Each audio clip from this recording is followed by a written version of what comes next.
¿Cómo están? Muy buenas tardes, muchas gracias por acompañarnos. Estamos en un nuevo diálogo regional, como es habitual todos los viernes, junto al senador José Durana Semir a través de tvnorte.cl y a través de Radio Primavera. Senador, buenas tardes, gusto saludarlo. ¿Cómo está, Willy? Un gusto de saludar y muy contento de estar una semana más aquí en directo, en imagen a través de TV Norte, en audio a través del dial de Radio Primavera, para conversar los temas que importan tanto de la región de Arica y Parinacota como, por supuesto, los temas nacionales. Están cayendo los pavos asados, dicen el buen dicho chileno, pero lo que pasa es que me vacuné antes de ayer, senador, y ayer anduve medio raro físicamente, con frío, con todo, así que dije, hoy día voy a andar un poquito más abrigado por si acaso. Bueno, no vaya a ser que de aquí me vaya directo a cuarentena. Contacto estrecho, no. Senador, esta semana, dentro de los temas del Parlamento, se ha visto mucho lo que es ya de frentón el tema eleccionario del 11 de abril, los cambios que se hicieron para votar el 10 y el 11, vamos a hablar de eso también, la posibilidad, se está escuchando, de aplazar las elecciones también, no sé si será prudente, le vamos a pedir su opinión, pero vamos por parte, porque este miércoles el Senado, por unanimidad, respaldó la iniciativa que entrega derechos de atención preferente a los cuidadores de adultos mayores de 60 años y discapacitados. ¿Qué le parece esta situación? ¿Qué se entiende por cuidador o cuidadoras de personas adultas mayores? Este proyecto de ley se aprobó en general. Nosotros esperamos que transite de manera muy ejecutiva, muy rápida y en palabras muy simples, es la oportunidad que van a tener todas aquellas personas que van a ser sujetos de derecho de tener prioridad en la atención de salud. Eso significa que así como muchas veces esta persona que ha dedicado su vida, ya sea desde el punto de vista remunerado, como a su vez también desde la mirada familiar, que está al cuidado de un adulto mayor que puede estar postrado, puede tener una discapacidad, o incluso también hijos o menores de edad que también están al cuidado de estas personas. Y muchas veces estas personas no tienen el tiempo suficiente para su propia atención de salud. Y esto significa prioridad en la atención de salud, prioridad en lo que significan los tratamientos médicos, los exámenes, los remedios que puedan ser dispuestos a través de las farmacias del hospital o incluso también de las farmacias municipales y finalmente la derivación a un especialista. Estas personas no tienen toda una mañana, no tienen todo un día, no tienen una semana para dedicarse a hacer exámenes y para dedicar obviamente la atención en su salud que va directamente vinculada a la salud de la persona a quien está cuidando o a quien está acompañando. Y por lo tanto es una medida justa, es una medida necesaria.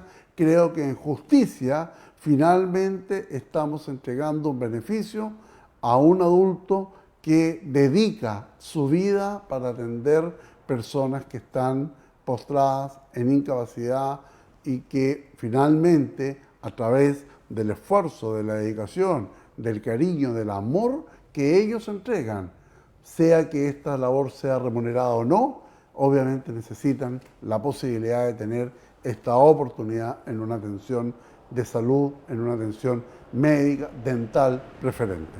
Perfecto, quedamos claros entonces ahí con el tema de las atenciones prioritarias, las personas que cuidan principalmente adultos mayores o personas con movilidad reducida o con algún tipo de discapacidad. Senador, vámonos a lo que ya nos convoca, estamos a menos de un mes de las elecciones, ya el que se vaya a votar en 2 días, 10 y 11 está aprobado. ¿Qué le parece eso en relación a los contagios? Hablemos de la región.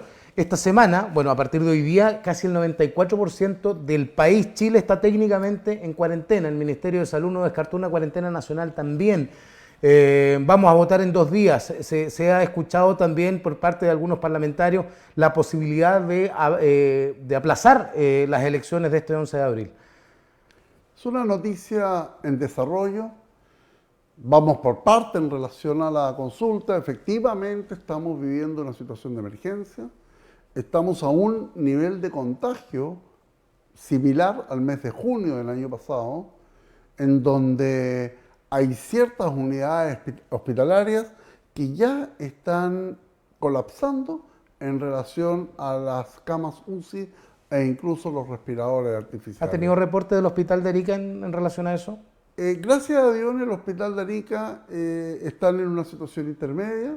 Si bien hemos tenido alzas y bajas, pero no estamos en una situación crítica, y eso obviamente que nos da esperanza que podamos seguir en esta fase 2, siempre haciendo el llamado a que ojalá todas las personas respetemos las cuarentenas, nos cuidemos, el distanciamiento personal, algo que está tan repetido, pero que necesariamente cobra plena vigencia en estos días.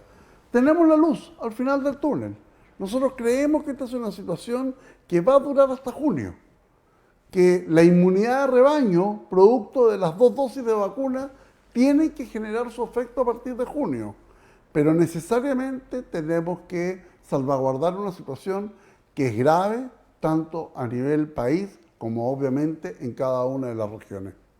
Esta cuarentena nacional, si usted me pregunta, yo no estoy de acuerdo. Yo tomaría quizás medidas mucho más drásticas y para eso voy a conversar con el intendente regional, porque creo que nosotros debiésemos también levantar propuestas regionales. Cuando uno habla de una cuarentena nacional, estamos hablando de regiones que a lo mejor en 1, 2 o 3 horas atraviesan 3 regiones. Arica está distante 300 kilómetros de la región de Tarapacá y más de 700 kilómetros de la región de Antofagasta. Entonces, tenemos que focalizar la situación en cada una de las regiones. Creo que en el caso de Arica y Parinacota está claro que tenemos un problema con las reuniones sociales. Eso ha aparecido en todos los medios de comunicación. No hay respeto, la juventud no ha hecho caso, se han seguido juntando, han habido grandes fiestas, han habido intervenciones, y eso obviamente que te genera un descontrol en lo que significa el manejo de esta pandemia.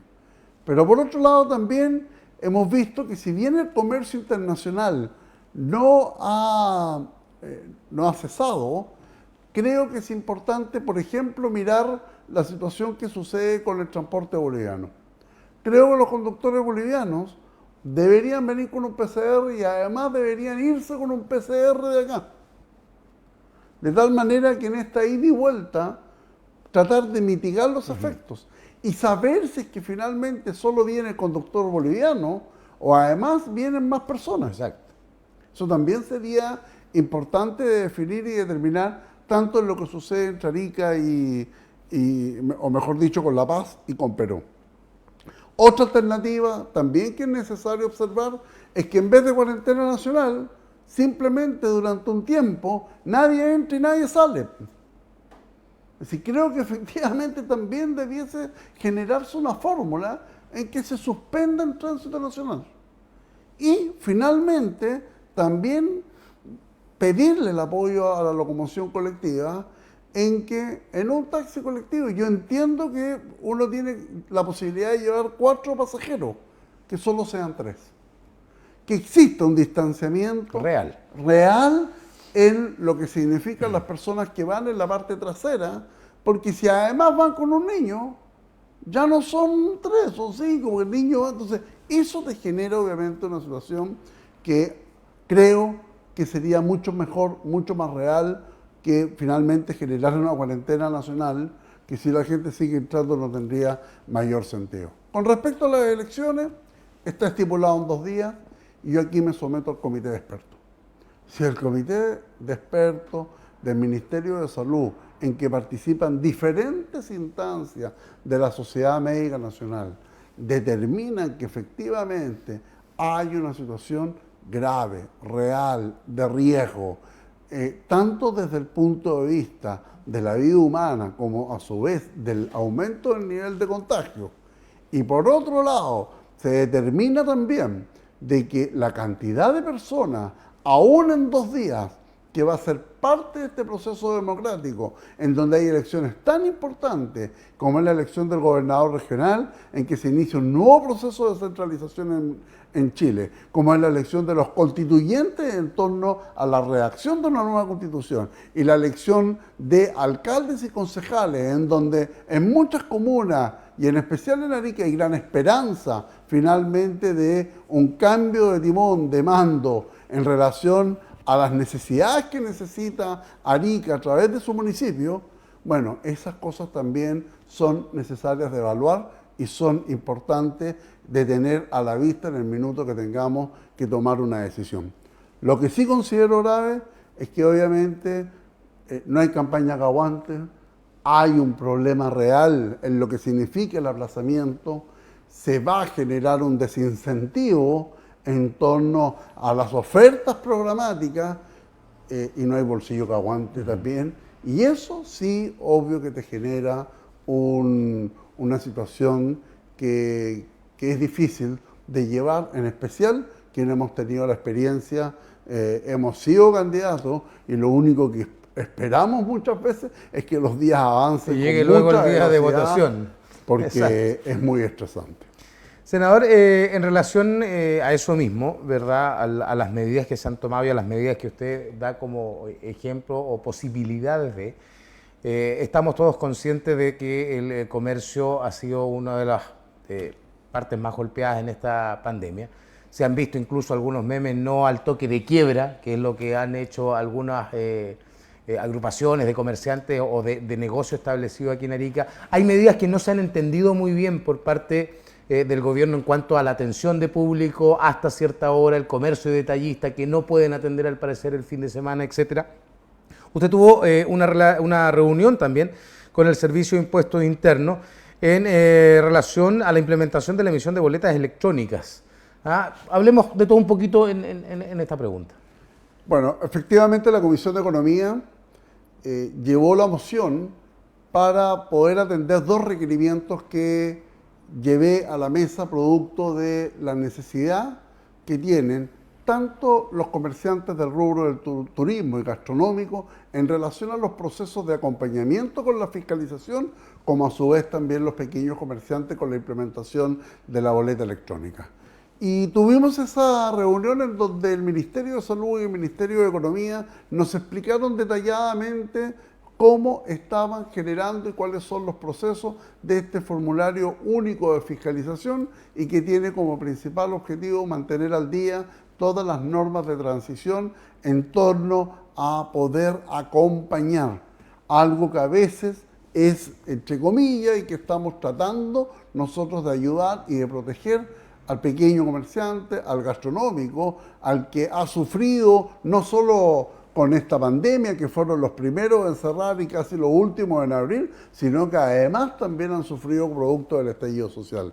Y de esa manera hemos recibido algunas noticias importantes, estamos tomando contacto con los dirigentes de la Cámara de Turismo justamente para poder informar todas y cada una de estas medidas y tener esta ventanilla única que permita efectivamente hacer sentir de que no puede haber discriminación, que tiene que haber un proceso de acompañamiento y de respaldo frente a estas personas que hacen el esfuerzo de abrir su negocio, de cumplir con la normativa, de invertir mucho dinero y además de generar empleo. Y junto a eso estuvo también presente el director nacional de Servicio de Impuestos Internos por una inquietud que existe en muchos sectores y en especial en los adultos mayores, sectores rurales, sectores de la economía como es la agricultura, en donde se les ha hecho difícil la implementación del uso de la boleta electrónica que comienza a partir del 1 de marzo. Y con mucha responsabilidad puedo decir que nadie puede hoy día dejar de atender su negocio si es que finalmente no se ha podido implementar la boleta electrónica. Si una persona, si un pequeño comerciante está con dificultades en torno al uso de este instrumento tecnológico, esa persona tiene que hacer tres cosas que son fundamentales. Primero, seguir trabajando y si sigue trabajando, si sigue comercializando, debe emitir la boleta de papel. Debe seguir emitiendo su boleta de papel. En segundo lugar, si no tiene esa boleta de papel, el Servicio de Impuestos Internos está obligado a timbrarle boletas y facturas. Pero además debe presentar una solicitud al Servicio de Impuestos Internos para que se genere un proceso de acompañamiento y de capacitación con el objetivo finalmente en el corto plazo de poder cumplir con esta normativa. Ahora, ¿cuál es el objetivo para que también, porque hay algunos personas de negocios pequeños que manejan muy bien el rubro del negocio, pero no están muy asociados al tema tecnológico, al tema, ¿verdad?, de la implementación de la boleta electrónica? ¿Cuál es el fin de esta implementación de una boleta electrónica? Porque si bien es para quizás no eludir ciertos impuestos o cosas así, la boleta electrónica también entrega un papel. Entonces, ¿cuál era el fin de esta implementación? Consultaban algunos también de estos pequeños negocios que decían, pucha, tenemos que implementar esta cosa un poco complicada. Mira, esto lo quiero llevar un poco a la forma en que uno se va alfabetizando digitalmente.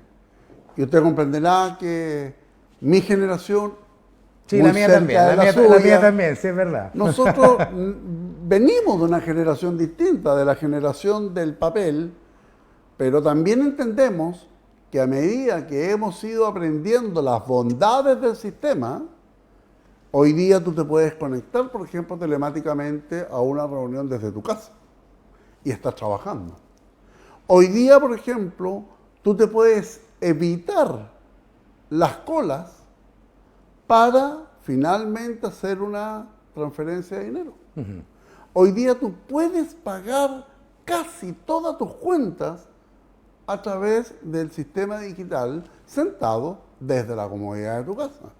Entonces, a mí no me cabe la menor duda que si bien los objetivos de la boleta electrónica para el Estado y para el Servicio de Impuestos Internos están focalizados también en la importancia de lo que significa llevar un mejor control, permitir una menor evasión, pero también está en la línea correcta de que significa que hoy día ese comerciante o ese pequeño agricultor no va a tener que ir a pegarse la cola a que le timbre la boleta del impuesto interno. A ir al Servicio de Impuestos Internos, a que una boleta es ilegible porque escribió mal los números, tanta cosa que necesariamente cuando uno va conociendo las bondades de la digitalización, uno finalmente también termina diciendo, pucha, se me ha arreglado la vida. ¿Cómo no aprendí esto antes? Tengo mucho más tiempo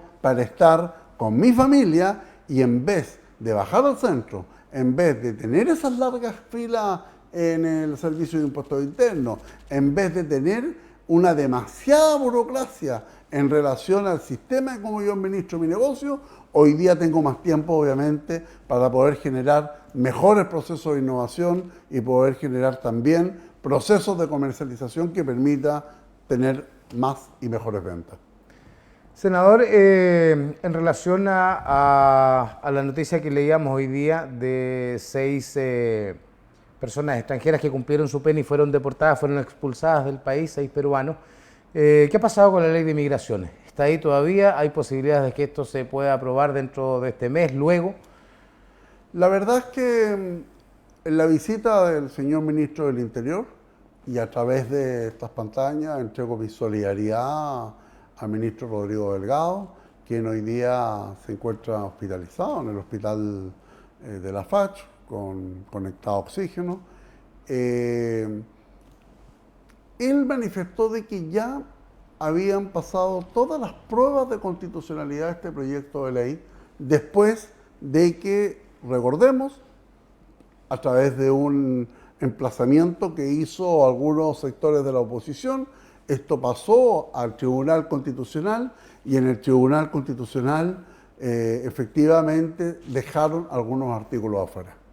Se espera en los próximos días, semanas, una autoridad nacional importante porque se va a promulgar la nueva ley de migraciones y eso va a ser un hito histórico porque permite, en primer lugar, esta ley conversar directamente con los acuerdos internacionales firmados en protección a los derechos humanos de todos los seres humanos del planeta.